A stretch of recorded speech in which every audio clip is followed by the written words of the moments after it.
ऋषि श्रृंग कश्यप ऋषि के पौत्र और विभांडक ऋषि के पुत्र थे।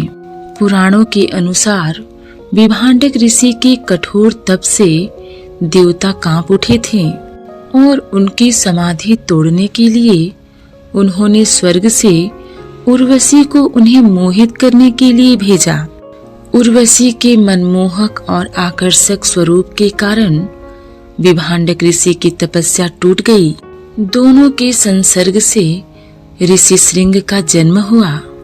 पुत्र को जन्म देते ही उर्वशी का काम पृथ्वी पर समाप्त हो गया और वो अपने पुत्र ऋषि श्रृंग को विभांडक ऋषि के पास छोड़कर वापस स्वर्ग की ओर प्रस्थान कर गई।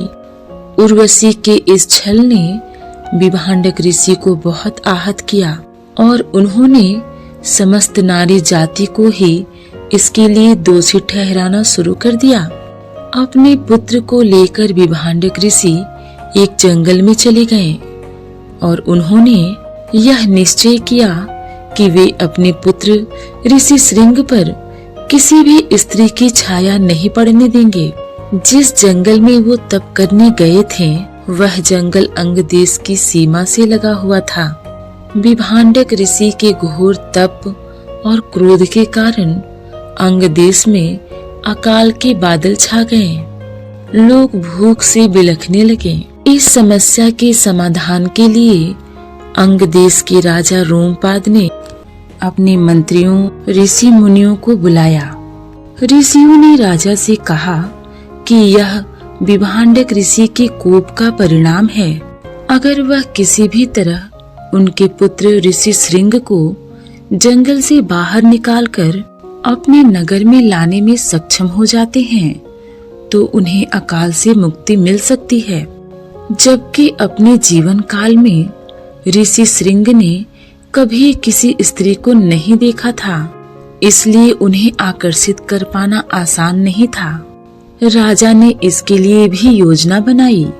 उन्होंने अपने नगर की सभी देवदासियों को ऋषि श्रृंग को आकर्षित कर उन्हें जंगल से बाहर निकालकर नगर लाने का काम सौंप दिया।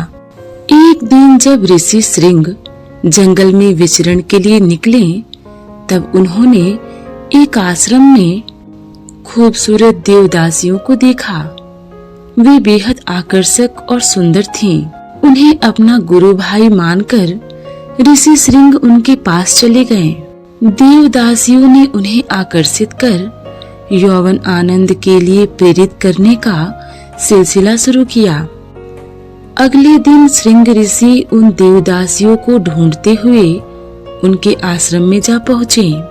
देवदासियों को लगा कि उनका कार्य लगभग पूरा हो गया है। देवदासियों ने ऋषि से कहा कि वह उनके साथ नगर की ओर चलें।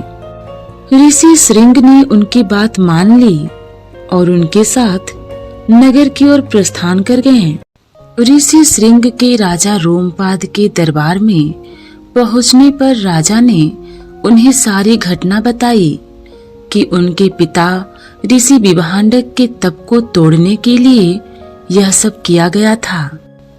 अपने पुत्र के साथ हुए इस छल से विभांडक ऋषि अत्यंत क्रोधित हुए और क्रोध के आवेश में आकर रोमपाद के महल पहुँचे, जहाँ विभांडक ऋषि का क्रोध शांत करने के लिए रोमपाद ने अपनी दत्तक पुत्री शांता का विवाह ऋषि श्रृंग से कर दिया था। हैरान करने वाली बात यह है कि राजा रोमपाद ने ऋषि श्रृंग से अपनी जिस दत्तक पुत्री का विवाह किया था वह राजा दशरथ की पुत्री और भगवान श्री राम की बहन थी। अयोध्या के राजा दशरथ ने जब पुत्र प्राप्ति के लिए अश्वमेध यज्ञ करवाने का निश्चय किया तब सुमंत ने उन्हें विष्णु के अवतार संत कुमार द्वारा राजा पुरवाकल को ऋषियों की कही एक कहानी सुनाई जो ऋषि श्रृंग से जुड़ी हुई थी। तत्पश्चात ऋषि श्रृंग के घर एक पुत्र ने जन्म लिया। उनका पुत्र हमेशा अपना शरीर खुजलाते रहता था, इसलिए ऋषि श्रृंग ने उसका नाम मृकंडू रख दिया। मृकंडू में समस्त श्रेष्ठ गुण थे। उनके शरीर में तेज का वास था। पिता के पास रहकर उन्होंने वेदों का अध्ययन किया। पिता की आज्ञा अनुसार उन्होंने मृदगुल मुनि की पुत्री मरुद्वती से विवाह किया। मृकंडू जी का वैवाहिक जीवन शांति पूर्वक ढंग से व्यतीत हो रहा था। इस कारण उन्होंने और उनकी पत्नी ने कठोर तपस्या किया। उन्होंने तप करके भगवान शिव को प्रसन्न कर लिया।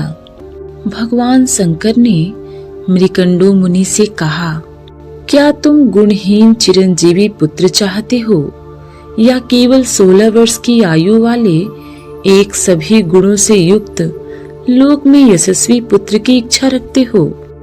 मृकंडू मुनि ने गुणवान किंतु छोटी आयु वाले पुत्र का वर मांगा। समय आने पर मृकंडू मुनि के घर सूर्य के समान तेजस्वी पुत्र का जन्म हुआ।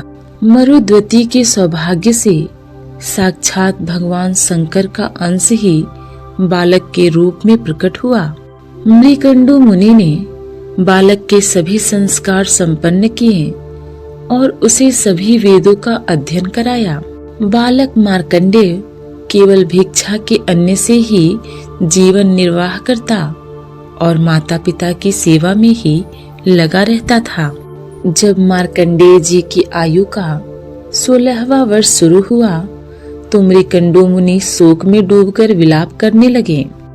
अपने पिता को विलाप करते देख मार्कंडेय जी ने उनसे इसका कारण पूछा।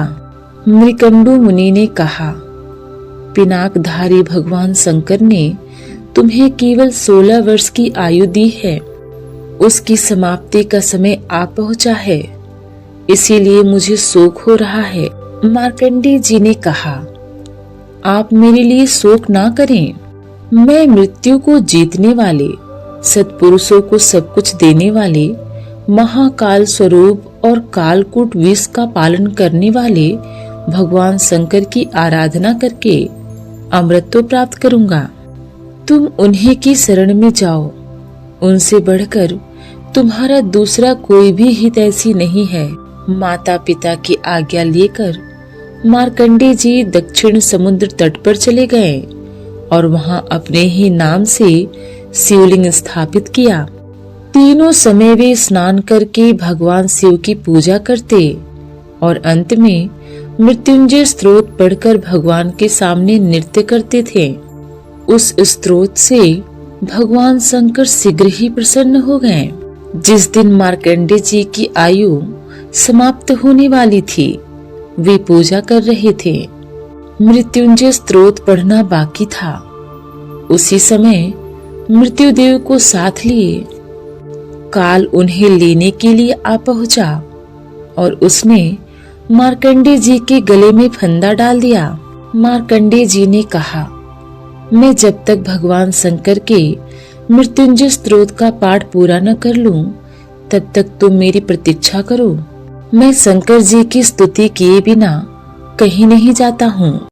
काल ने हंसते हुए कहा, काल इस बात की प्रतीक्षा नहीं करता कि इस पुरुष का काम पूरा हुआ है या नहीं। काल तो मनुष्य को सहसा आकर दबोच लेता है।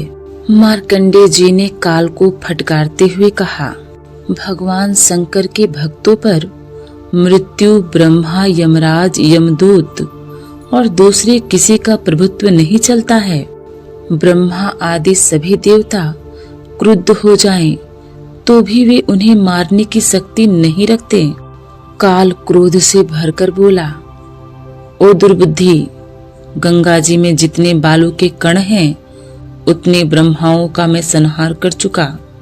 मैं तुम्हें अपना ग्रास बनाता हूँ। तुम इस समय जिनके दास बने बैठे हो, वे महादेव मुझसे तुम्हारी रक्षा करे तो सही।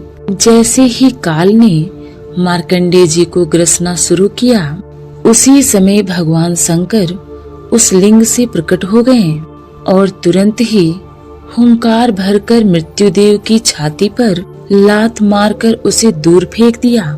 मार्कंडेय जी ने तुरंत ही मृत्युंजय स्तोत्र से भगवान शंकर की स्तुति करना शुरू कर दिया। त्र्यंबकं यजामहे सुगंधिं पुष्टिवर्धनम् उर्वारुकमिव वंदनात् मृत्युर्मुच्यमामृतात्। इस मंत्र का सरल अर्थ यह है कि हम त्रिनेत्र भगवान शिव का मन से स्मरण करते हैं। आप हमारे जीवन की मधुरता को पोषित और पुष्ट करते हैं। जीवन और मृत्यु के बंधन से मुक्त होकर हम अमृत की ओर अग्रसर हों। इसी महामृत्युंजय मंत्र की रचना मार्कंडे ऋषि ने की थी। शिव जी ने मार्कंडे से कहा कि अब से जो भी भक्त महामृत्युंजय मंत्र का जाप करेगा उसके सभी कष्ट दूर होंगे और वह असमय मृत्यु के भय से भी बच जाएगा।